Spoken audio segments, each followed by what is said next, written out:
Milestone স্কুলের উপর দিয়ে যাওয়া বিমানের শব্দে এখনও আঁতকে উঠছেন শিক্ষার্থীরা। দুর্ঘটনার পর প্রত্যক্ষদর্শী শিক্ষার্থীরা ট্রমার মধ্যে আছেন। আগামী মঙ্গলবার স্কুল খুললেও অনেক শিক্ষার্থী এই স্কুলে ফিরতে নারাজ। অভিভাবকদের মধ্যেও রয়েছে মিশ্র প্রতিক্রিয়া।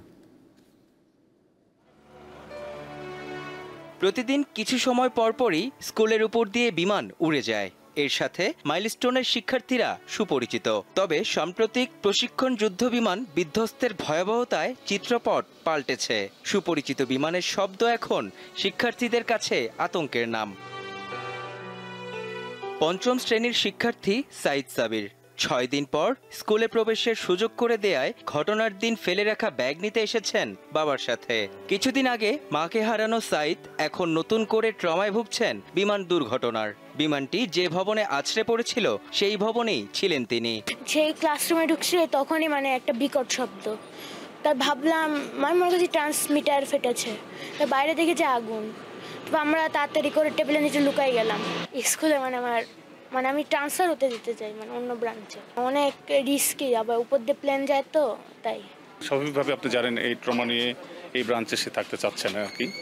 সে বলছে আব্বু আমার তো এখানে আর যেতে ইচ্ছা করছে না, ভয়ে আর কি।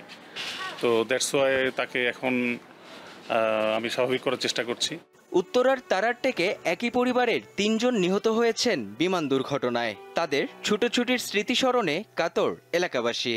ওই ফুটবল খেলতো পোলাপান নিয়ে আসতো, অনেক সময় একটা শশা খাইতো, চলতো, ভালো বাচ্চা ছিল। ওর কথা বললে খারাপ লাগে দাদা।